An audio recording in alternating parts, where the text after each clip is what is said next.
Welcome to Global Connections with Robert Siegel, Navigating the New Normal, presented by the American Friends of Rabin Medical Center. Our monthly Leaders Forum addresses vital issues facing society and the economy, real estate and technology, medicine and science. My name is Dr. Joshua Plout. I'm the Executive Director of American Friends of Rabin Medical Center, AFRMC, a 501c3 National American Charitable Organization based in New York City. We at AFRMC represent Israel's premier hospital, Rabin Medical Center in Petach Tikva in Greater Tel Aviv, the leading institution named in honor of Prime Minister Yitzhak Rabin. The hospital is a model of coexistence. It serves 1 million patients annually from all ethnic and religious backgrounds with the same compassionate care. We would like to share an overview of the work being done at the Rabin Medical Center.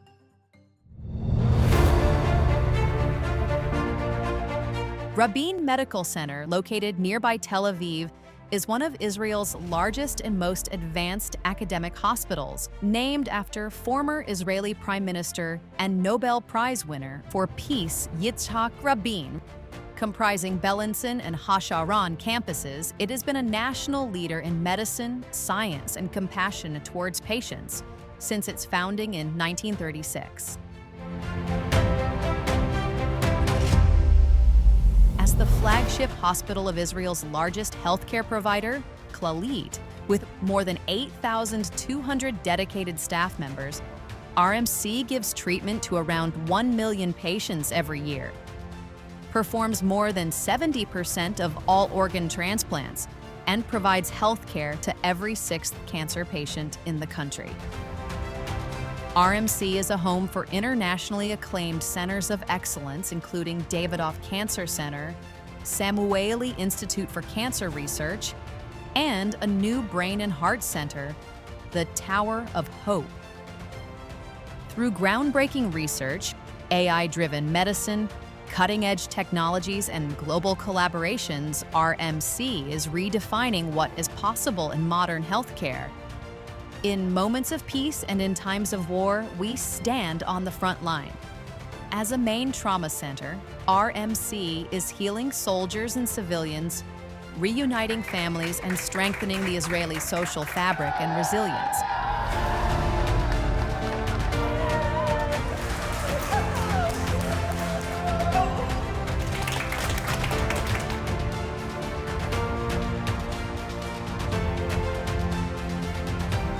Delivering not only world-class treatment, but also human connection, healing, and hope. Rabin Medical Center, a beacon of innovation, excellence, and care.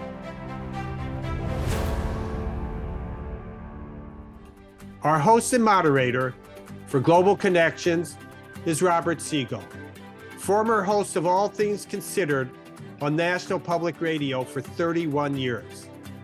Over the course of an hour each month, Global Connections features guests who Robert Siegel interviews as they explore important issues in our world.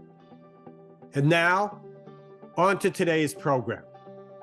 Today's Global Connections topic is the Iran war. What's next? Thank you to our very special guests, Chuck Freilich, former Deputy National Security Advisor in Israel, Roya Hakakian, Senior Correspondent at the Middle East Broadcasting Network, and Dr. Michael Drescher, former Chair of the Israel Association for Emergency Medicine and former Chief of the Emergency Medicine at Rabin Medical Center's Bellinson campus. And now, Global Connections with Robert Siegel.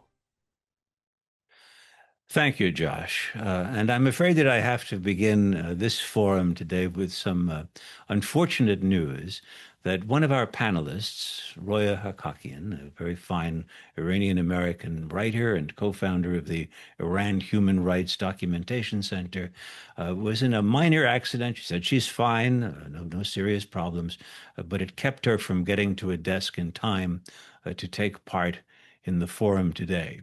I'll be speaking with her in several days, and That interview will be edited as part of this forum when it is presented in other media. So I'm sorry, no Roya will be a little bit shorter than usual, but she will be joining us next week. Today's topic is Iran. In late January, President Trump, moved by reports of the brutality of the Iranian regime, engaged in some gunboat diplomacy. The aircraft carrier Abraham Lincoln and its accompanying vessels were sent to the region, and in mid-February, a second carrier and its strike group, the USS Gerald Ford, followed suit. On February 28th, those carrier groups began airstrikes on targets in Iran, as did Israel. The U.S. targets were described as facilities related to Iran's nuclear program and also the country's ballistic missile sites and industries involved in their manufacture. Israeli airstrikes included those on missile launchers in Iran and also individual leaders of the Iranian regime, several of whom were killed, including the country's most important political figure, Supreme Leader Ali Khamenei, who was killed and promptly succeeded by his son. The conflict quickly turned regional. Iranian missile strikes at Sunni Arab countries in the Persian Gulf region, including the United Arab Emirates, Saudi Arabia, Qatar. Missile and drone attacks on Israel by Iran's allies, the Lebanese Shiite militia Hezbollah, and the Houthis in Yemen fired missiles and drones at Israel, and Israel retaliated by moving troops into southern Lebanon. Since then, the Strait of Hormuz, used by shipping in and out of the Persian Gulf, has been the main focus of attention. Blockades have been imposed by both Iran and the United States, and that's where we are. Where is all this headed? How will it change the Middle East, if not the world? Has the Iranian Islamist regime been dealt a grievous blow or been strengthened by the mere fact of its survival? And what's it like to live through this war, especially in Iran and in Israel? Our panelists are people who've had very different life experiences, and we're going to hear how those experiences, what makes them think of this war. And I think you're going to find their accounts very interesting. I will interview each, and then we'll have a discussion period. And our first panelist is here to talk about policy and security implications of the war. Chuck Freilich now writes and teaches political science. He's an adjunct at Columbia and NYU in the U.S. and at Tel Aviv University in Israel. He served for 20 years in Israel's national security establishment as a senior analyst and rose to the rank of deputy national security advisor during his last 5 years of government service, 2000 to 2005. Chuck Freilich, thanks for joining us today. It's very good of you. Thanks for having me. Israel remains in a state of conflict with Hezbollah, and we'll come to that in a couple of minutes. But if we set that conflict aside, in Iran, has Israel achieved its aims? And if not, what aims would it continue to pursue if there were no ceasefire in Iran? Well, there's a difference between the initial objectives, which included regime change, and that certainly has not been achieved. There was a second objective, which was to put an end to the nuclear program, has not been achieved. It's been set back, but it has not been ended. And the third objective was to greatly degrade the ballistic missile program.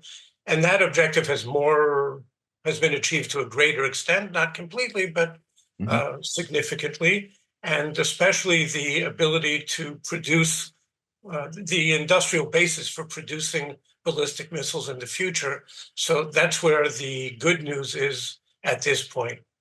If fighting is renewed, and there's at least the reporting in Israel today has been that there's increasing likelihood of that in the next few days, I think the focus will again be on the nuclear program, on the ballistic missiles, and there will probably be an attempt again to hit further regime targets, not in the expectation that it will lead to an immediate or even short-term end to the regime, but to further weaken it to whatever extent possible.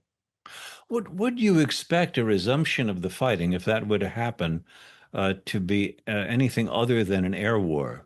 That is, could you imagine troops on the ground being sent into Iran? I don't think anyone is thinking in those terms. It'll be more of an air war.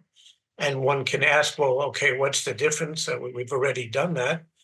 I believe the objective would be now, in addition to the targets that I said, it would probably also be beginning to hit the energy infrastructure, and that is the Iranian economy.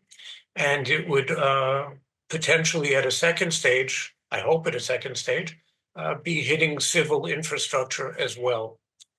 And the objective would be to bring the Iranians back to the table with a more accommodating approach, because so far they've been hanging in very strongly, playing a very tough role.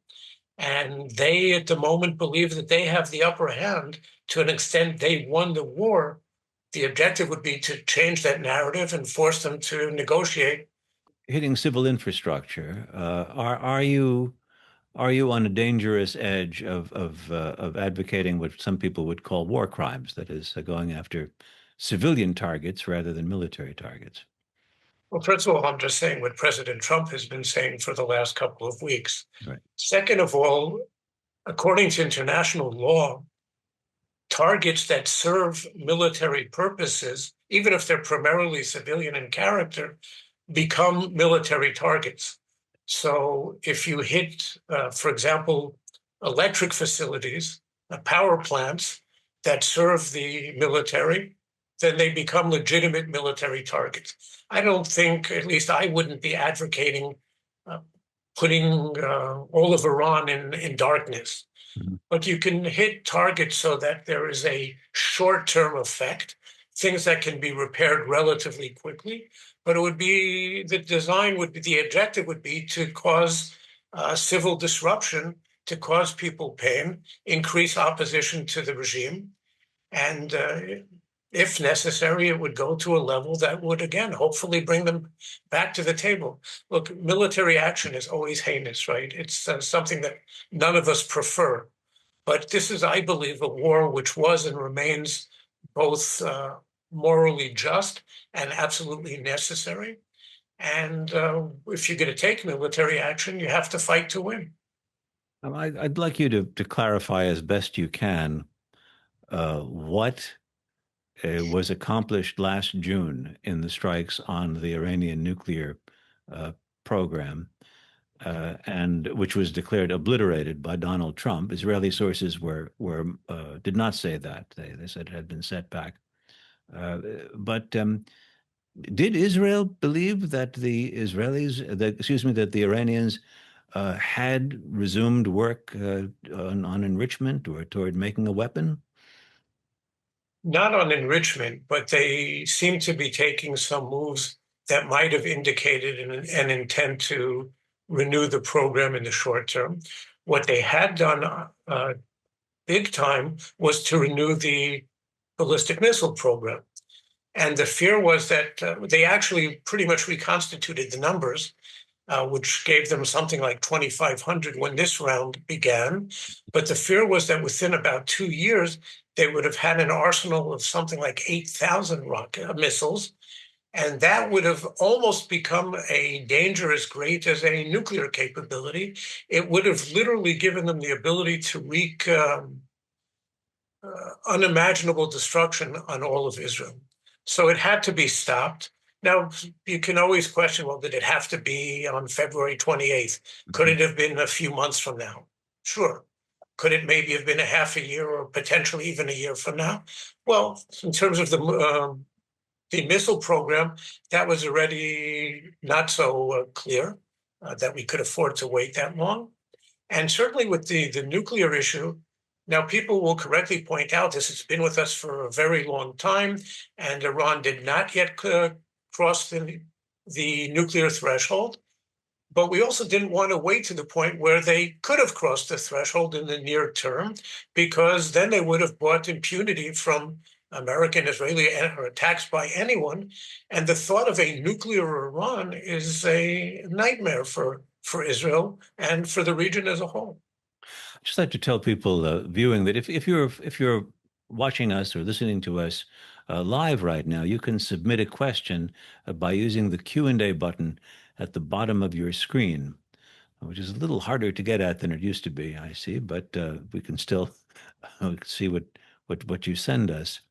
In Lebanon, what would be a satisfactory result of the talks going on between Israeli and Lebanese diplomats? Well, I think any steps towards establishing not yet full formal relations, but any move in that direction would be a major step forward, a major improvement compared to where we've been for forever with Lebanon. I don't think the Lebanese government has the ability to do what Israel would really like it to do, which is to disarm Hezbollah. That's not in the cards. But maybe if we can work with them over time, they can increase the delegitimization of Hezbollah within Lebanese society, which is happening. A lot of people in Lebanon have had it with paying the price for Hezbollah's wars against Israel. And ultimately, maybe this could lead to a breakthrough, even to peace. But I don't think that's not in the short term, for sure. You and I spoke last week, and you told me then that one thing that definitely concerns you a great deal is the U.S. relationship with Israel. How do you see that being affected by this war? I think we were heading towards a severe crisis in the relationship even before October 7th. Decades of American anger over Israel's Palestinian West Bank settlement policies, whatever you want to call it, was reaching a boiling point. October 7th, I think, postponed it by about a year, but ended up amplifying it. Right? Then there was the transition, Trump was elected, and that bought us some more time. But the anger is continuing to deepen, partly because over the way that critics say that Israel prosecuted the war in Gaza, and the feeling, which I think is greatly overinflated, that Netanyahu almost tricked Trump into this war. Yes, of course, he made a case for the war. That's legitimate. The president of the United States made his decision. But the anger is, of course, is there. It's spreading. And we see some pretty horrible polling data recently showing that a majority of Americans now support the Palestinians over Israel. And if we go back just a few decades, say to the 90s, the ratio was it was 80-something% to about 5% in Israel's favor. So it's come a very long way, a very, very a scary way. Yeah. We need the United States for just about everything. If there's one thing that really keeps me up at night, it's this issue of the relations with the U.S. One way or the other, I think we'll work things out with the Iranians and with the Palestinians, but we need the U.S. for both of those issues, for Hezbollah, for Hamas, for regional normalization, for relations with countries around the world, for weapons, for just about everything. And if we are heading for a crisis, maybe only after the next presidential elections, but that is something which is very, very scary, dramatic consequences for Israel's national security potentially. Is your view, and I think people can appreciate from your speech that you're an American by birth, and you, I assume, understand this country to some degree. Is your view of what has been the core of the problem between Israel and the U.S., is it shared by people throughout the security and defense establishment of Israel? I think in the security establishment, the answer is yes. People understand just how great Israel's dependence is, whether it's the IDF for weapons and strategic planning and joint exercises and various other things, and whether it's at the diplomatic level, the U.S. veto in the Security Council, and the diplomatic cover that the U.S. provides for Israel in just about every international forum. At the political level, Well, certainly Mr. Netanyahu understands it. He doesn't always act accordingly, but he certainly understands it. But I think a lot of the people in his party, and certainly in the religious and the ultra right-wing parties, don't understand it and are not terribly concerned about it. And that adds to my concern about the whole situation. As I mentioned, people who are following us live can submit a question using the Q&A button. And Fred Gutman has done just that with a question for you. He says, in April 2023, you wrote an article prophetically predicting the war on October 7th. The source might have been Lebanon. How do you feel about this today? Where did the government go wrong, in your opinion? Well, I don't think we have enough time for me to say all the ways in which I think that the government has gone wrong in recent years.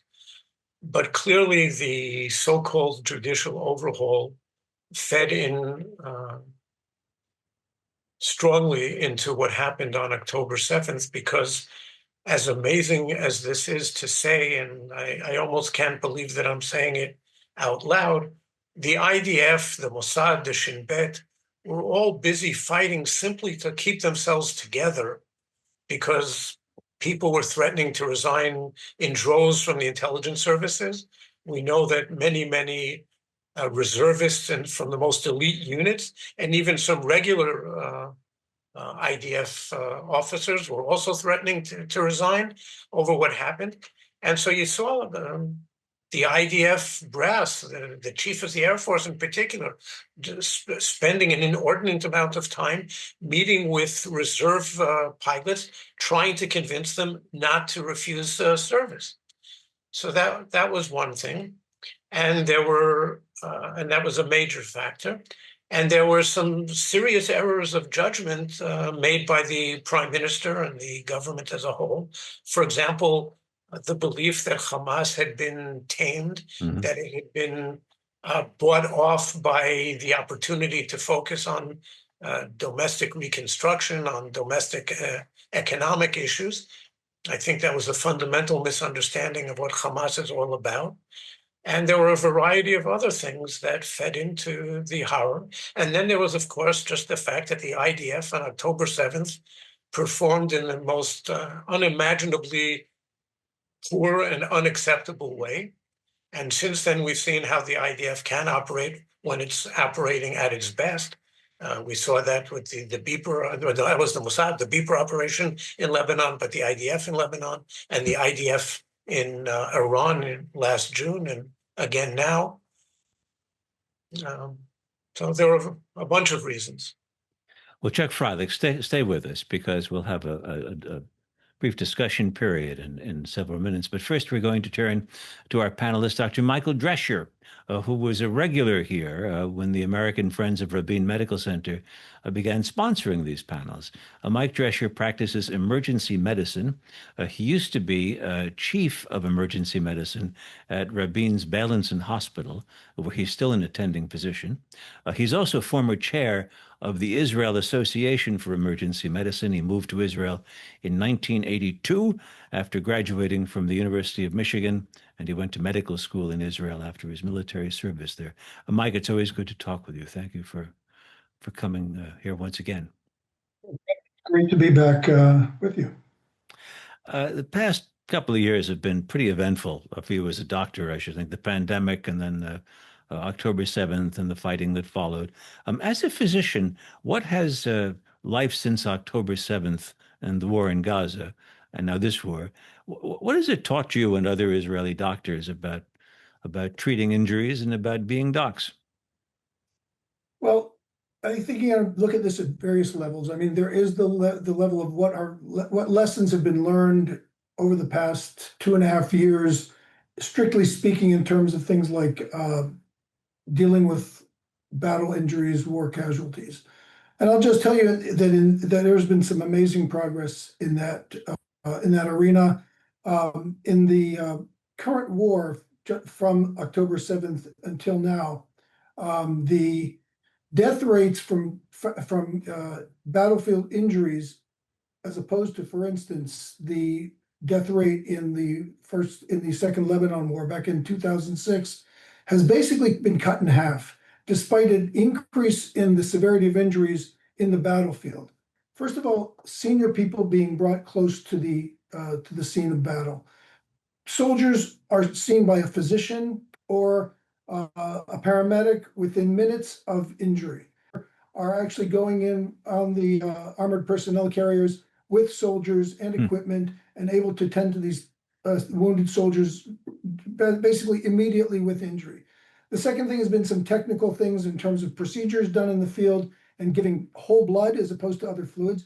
And last, and maybe most importantly, or at least as importantly, is evacuation times. Soldiers who were wounded in the Gaza Strip, fortunately, we haven't had very many of those lately, were arriving at Rabin Medical Center, for instance, within an hour of their injury, which is incredible. Soldiers from the north in Lebanon, about an hour and a half. So these things have really made a dramatic difference in the survivability of battlefield injuries. That's one aspect of of where we've come. If the rate if the fatality rate from serious battlefield injuries is half of what it used to be, that means that the number of people surviving and who have to be treated after sustaining serious injuries is twice what it used to be. Maybe I'm simplifying the arithmetic, but I think that's right. Does Israel now have more veterans, more combat veterans in need of special medical services? Yes, no question. The demand for rehabilitation services, medical services, is huge. I think the country has, and I'm not saying this from firsthand information, but it's known in the literature. The country has made incredible strides in terms of capacity in taking care of wounded soldiers. And we can't forget that wounded soldiers are not only physically wounded soldiers. There's the recognition and treatment of soldiers and others with post-traumatic stress disorder, PTSD, has really come in great strides, has taken great advances over the course of the past few years, not only even prior to the current wars, but most especially in their wake. I remember learning years ago how the people of Northern Ireland, when it was extremely violent, dealt with the constant threat of violence. And one way was that they were enormous consumers of prescription tranquilizers. That's probably more, I think Ulster held records globally for percent of population. I assume that at a time like this, the number of what would one get today of a Prozac prescription or whatever that must be phenomenal in Israel.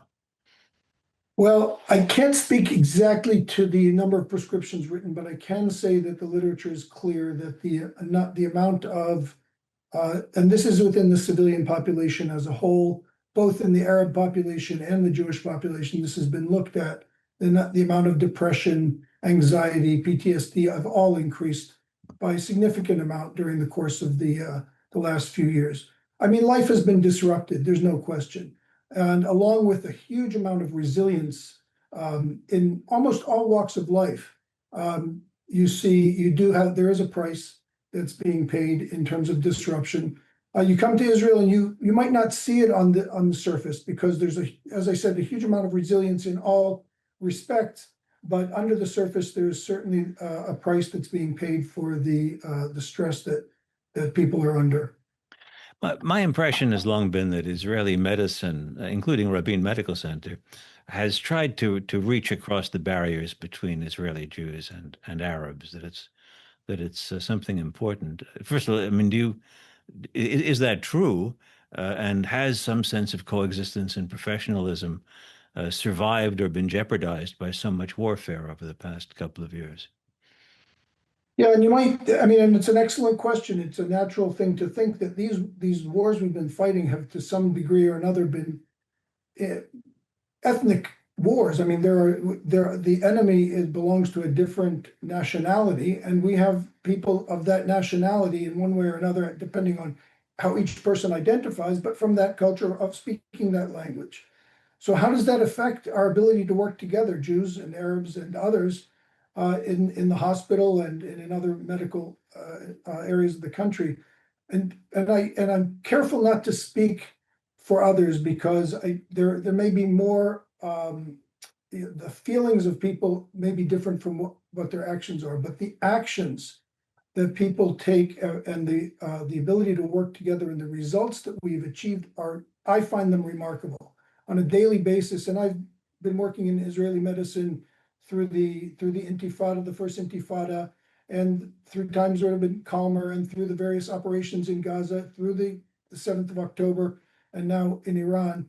And I have to say that I never stop being amazed at the level of integration and coexistence and collaboration and I guess brotherhood of the medical teams. And I mean to say that when you see a wounded soldier or a wounded enemy combatant, from our perspective, terrorists, brought into the trauma room, you could not tell from the side who's being treated.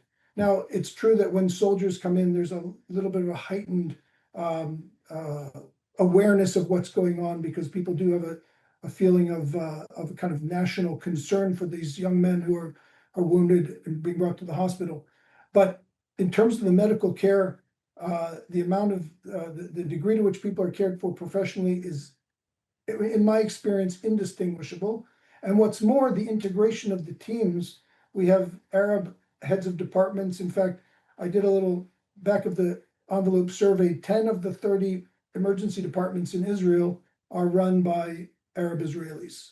And that's not a rare thing. And so all up and down the line, nurses, aides, doctors, there's a very important, I think, very important integration and lesson for the rest of the country and how we can live together, thrive together. Our third panelist wasn't able to join us when Chuck Freilich and Dr. Mike Drescher were with me.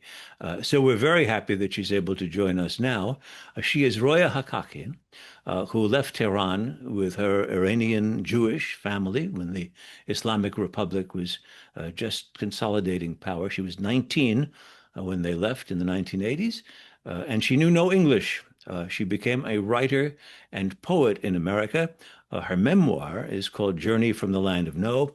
And at New York's Brooklyn College, she studied under no less than Allen Ginsberg, the high priest poet of the Beat Generation, and went on to publish her own poetry in Farsi. She was also a co-founder of the Iran Human Rights Documentation Center. Roya Hakakian, it's good to have you with us once again. Thank you so much for having me on.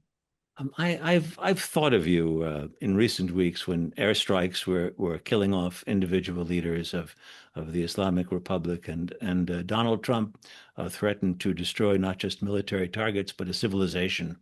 And I just wondered what you have been feeling about all this and what you've been thinking about all this in recent weeks. Mm-hmm. Let's start with the first week, and then we can move on to the other weeks.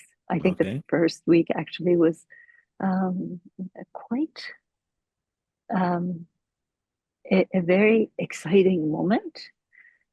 I would have loved to see the supreme leader of Iran be captured and brought to trial.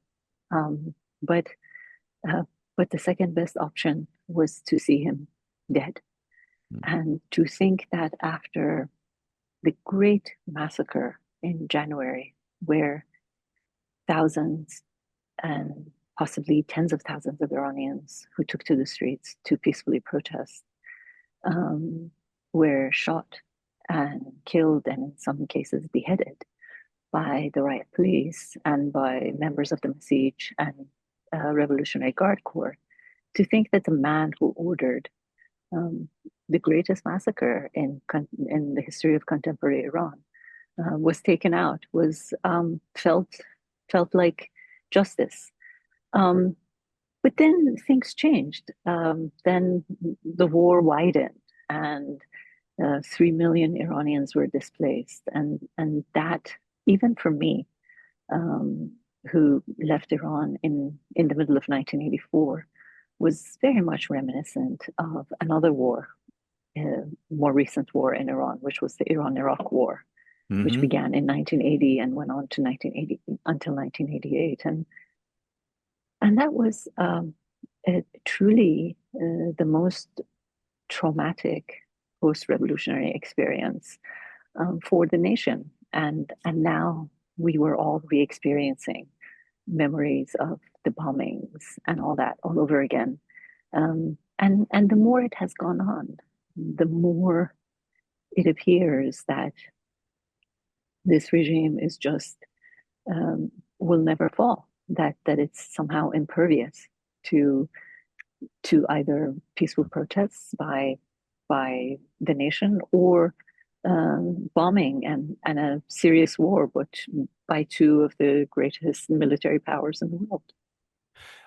I'm glad that you raised the Iran-Iraq War of the 1980s, because to me, and I was actually in management at a big news organization then. It was very frustrating. I think it may have been the most uncovered major war in the world in my lifetime, or maybe West Africa would challenge it perhaps. But it went on for years and years, hundreds of thousands of deaths combined. It was a very cynical, opportunistic attack by Iraq on Iran. And the generation of young soldiers who fought in human waves, that's the generation that came out of that war as the leadership of the Islamic Republic. I mean, that they've been that's been their story ever since. You know, I wrote a post this morning looking at the report of internet blackout inside Iran, which is on its 61st day today. And my post read that for 444 days in 1979, after the American diplomats were taken hostage, the entire world was focused on Iran for that duration. And that was all the news there was. And then after that, as you so aptly mentioned, the war between Iran and Iraq received virtually no coverage.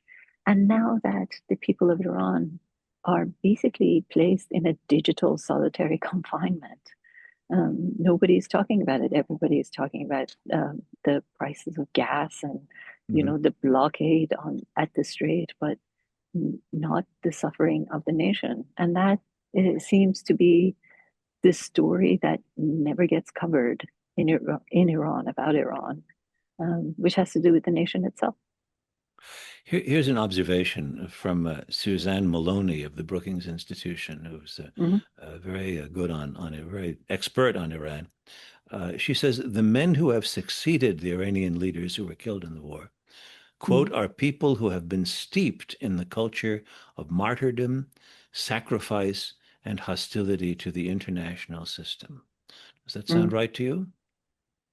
It does. But what surprises me is that since the beginning of the war, there's a lot of noise about the Iranian moderates or pragmatists having been taken out, and then now the hardliners are the ones in charge. I don't know of a time when the hardliners were not in charge. I think there have been times when, you know, the disguise of the regime, or the facade that is put out to the global community, may have been moderate, but the real power holders in Iran have always been hardliners. And now, as far as I'm concerned, just the people who've been backstage are overtly on stage. Are you able to get some sense, first-hand, second-hand, third-hand, in posts or anonymous communications of some sort, of what people are going through right now and what everyday life is like for Iranians today? your old um, radio station NPR has done some great reporting on the displaced Iranians who have come to Turkey, who have gone into Iraq to take refuge there during the war. And many of them have said that the war has brought to them a great deal of suffering. However, they are willing to tolerate that. They're willing to put up with the suffering as long as they think that the regime might fall.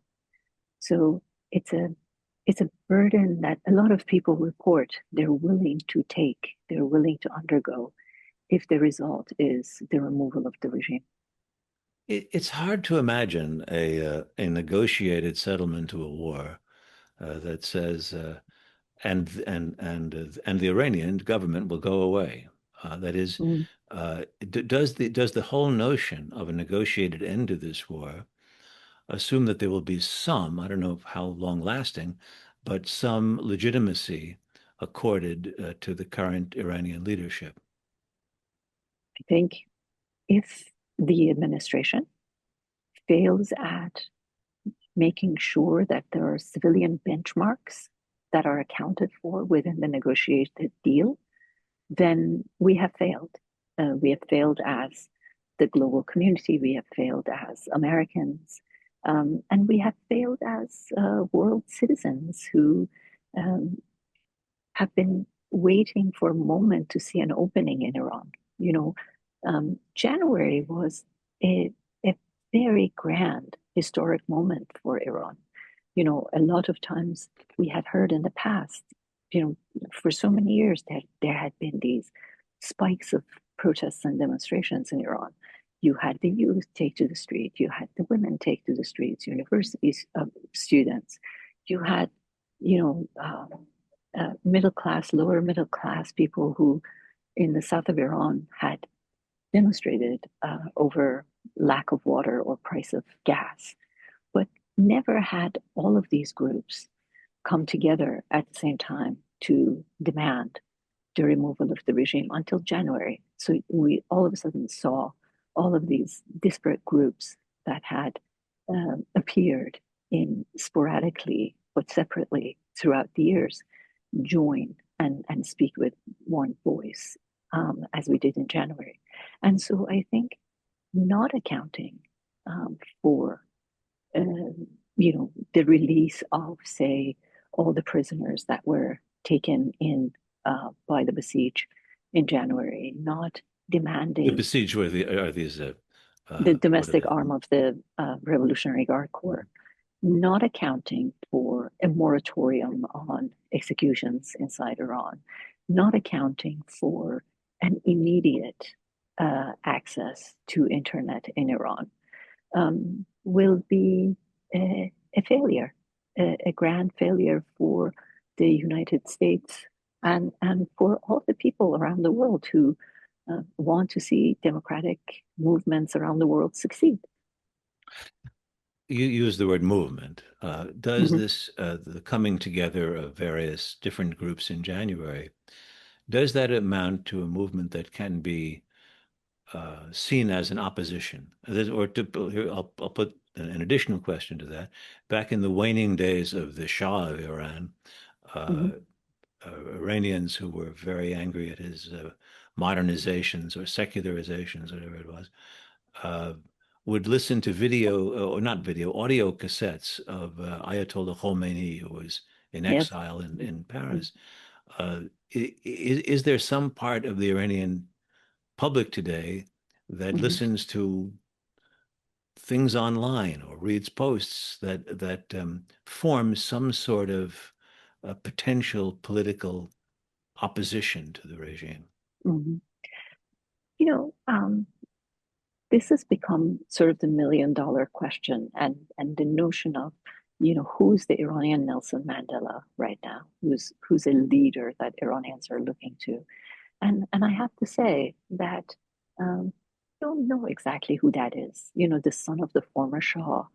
Um, it has received a great deal of attention lately. I'm not sure he is the one to unify all the various segments of the Iranian opposition, or the various voices within Iran and outside of Iran. But I think at the same time, the most important note to make, the most important issue to bear in mind is that nowhere throughout the region, throughout the Middle East, have we seen a more organized, consistent movement, whether it's been women's movement against the mandatory dress code laws in Iran, whether it's been a movement by students for freedom of press or freedom of expression, whether it's been a movement demanding for, better life standards for the general public. Nowhere in the region have we seen a nation so persistently show up to the streets year after year. So I think that the absence of a singular figure that we can point to shouldn't get in the way of seeing the forest.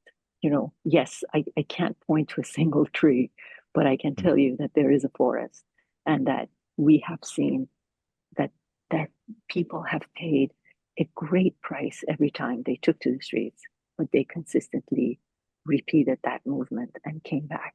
So the idea that there is a truly robust culture of civil rights movement, of demands for change through peaceful means exists in Iran. And I think we have to trust that if there is an ounce of openness which can come through, the lifting of the ban on the internet and the placing of a moratorium on executions and the releasing of the political prisoners who were taken in January, if the international community and the United States press for an opening, then we will see very exciting faces emerge from Iran. And let's not forget that, over the last 15, 20 years, 2 recipients of the Nobel Peace Prize have been 2 Iranian women, one of whom is in solitary confinement inside Iran now. It's said that what inspired President Trump to declare that the U.S. is locked and loaded and ready to deal with Iran was watching TV news accounts of the suppression of protesters. Those people whom you mentioned, the Nobel laureate who was in prison before all this began and is still in prison. Now she's in solitary. Are they better off now than they were before this war? Are they worse off? Does it make no difference? It makes a great deal of difference. If the issue of a nuclear disarmament isn't the only issue that the United States stresses in its negotiations, if the whether it's the so-called nuclear dust or the issue of proxies or the missiles are not the only ones that are on the table. Yes, that would make a huge difference. Well, Roya Hakakian, thank you very much for talking with us today. It's always a pleasure. Thank you. Mike Drescher, I'd like to bring Chuck Freilich back to join you, and first of all put a question which obviously is doesn't have a factual answer, but we asked in assembling this panel, what's next? And I just wonder, when you think, each of you, Chuck, we can start with you. When you think about what happens after all this, are there going to be annual mow the lawn attacks on Iranian facilities to make sure that they're not up and running and producing weapons anymore? Will it be a regular event? Will there be some new relationship with Iran possibly? What do you imagine will happen? So first of all, I should just say my father was a physician at the Rabin Medical Center many, many years ago. And I've been at the ER on more than one occasion with family members. It's hard. I mean, it's always hard to predict the future, especially in the Middle East, which is a rather crazy part of the world. I think that there is the possibility of what you're saying, that we could see a need. I don't know if it's going to be annual mowing the lawn, but there most certainly is the possibility that there will be a need for doing so periodically. Look, nobody wants to be at war with Iran.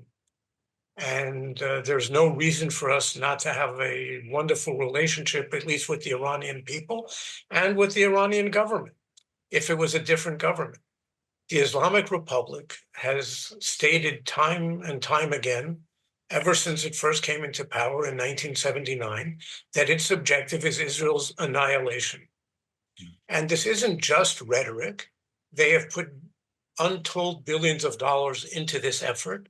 They have turned their country into something of an international pariah and have lost hundreds of billions, if not trillions of dollars in opportunity costs that they could have otherwise enjoyed. They have built a nuclear program, a ballistic missile program. They built Hezbollah. They helped build Hamas and the Houthis. This is a very, very, very serious threat. And by the way, it's a threat to American allies in the region, the Gulf states, and it's, I believe, a threat to international security. So it's not just an Israeli problem. We cannot allow Iran to go nuclear, full stop. And if that means that we have to continue taking military action to do it, then that will be very unfortunate, but so be it. And Mike Drescher, when you think of the future, what do you expect? What do you expect to come of all this? Well, one thing is that I think, with time and age, you begin to realize that your expectations are always, limited by a lot of uncertainty, and the future is going to surprise you. On the other hand, I do, maybe from this perspective of this time of life, look at things in a bit of a historical perspective, and and without minimizing any of the problems that you have touched on and discussed in depth with Professor Freilich, I think that as a people, as a state, and even more generally as a civilization, that we have a lot to be, where there's a lot of strength, and that this can be translated into a brighter future. I think that our present is much brighter than our past, all things considered. I think looking back, I have more of a confident future, realizing the possibilities for a lot of pain and suffering going forward, but still with a great deal of hope. Someone who's watching us and is anonymous writes in, Dr. Drescher lists the innovations on the battlefield that have saved lives. Have there also been innovations in rehabilitation, especially since the wounded who do survive likely survive with such grave conditions as traumatic brain injury? A little bit out of my professional lane to say what exactly, but that said, there have been the degree to which soldiers have been rehabilitated, and not only surviving terrible injuries, but surviving them to come back to for many soldiers to go back into battle, but even those who are more severely wounded to be able to lead productive lives is certainly. But there's been a lot of advancement in that, and up to and including what the questioner mentioned in terms of traumatic brain injury. There's some amazing rehabilitation centers in Israel, and they've done a great job of this, with the understanding that not everybody does recover, which is always a tragedy. Right. Mike Drescher, thank you for joining us once again. I have only one more question for Chuck Freilich, which is, do you? It was said in the New York Times story, which described Prime Minister Netanyahu pitching a war with Iran to Donald Trump, that he suggested that there would be regime change. It would follow the war. Do Israeli intelligence analysts still think that's a possibility? Does it strike them as one conceivable outcome of all this, or has in fact the Islamic regime been strengthened as it's operating to a lower standard, which is just trying to survive? Well, they do define simply surviving as a form of victory, and being able to stand up to the United States of America, a global superpower, frankly, is a form of victory. I mean, I'm not privy anymore to intelligence reports, so I'm not sure what exactly was said. There have been reports since the war broke out. I mean, the Mossad has said that they never promised that the regime change would take place in the course of the fighting. They said that it might have only happened, say, 6 to 12 months down the line. Is that still a possibility? Yes. Look, when the dust really settles now, assuming whether there is or isn't another round, Iranians are going to wake up to the fact that an economy which is in truly dire straits before the war is in much greater dire straits now. And life is going to be very unpleasant in Iran, regardless of what happens. So is it possible? Yes. Am I very optimistic that it will happen within the foreseeable future? I think not. They killed at a minimum a good few thousand people, and some reports even say tens of thousands of people. The level of repression is truly horrific. And for the people to come out into the streets again anytime soon is going to take even greater courage than we saw back in January.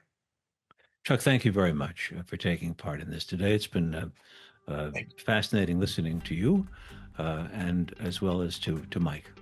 Take care. Thank you. Many thanks also to Joshua Plout and Ronnie Giuliano from American Friends of Rabin Medical Center, which produces Global Connections, and also our technical director, Bobby Grandone. Our program sponsor, the American Friends of Rabin Medical Center, is a 501c3 national charitable organization. It represents, in the United States, Israel's largest hospital, Rabin Medical Center in Petach Tikva in Greater Tel Aviv. The organization's website is www.afrmc.org. Join us for our next program, Finding Your Jewish Roots, with Adam Brown, Karen Franklin, and other special guests. I'm Robert Siegel, and this has been Global Connections, the new normal. See you next month. Stay healthy and stay safe.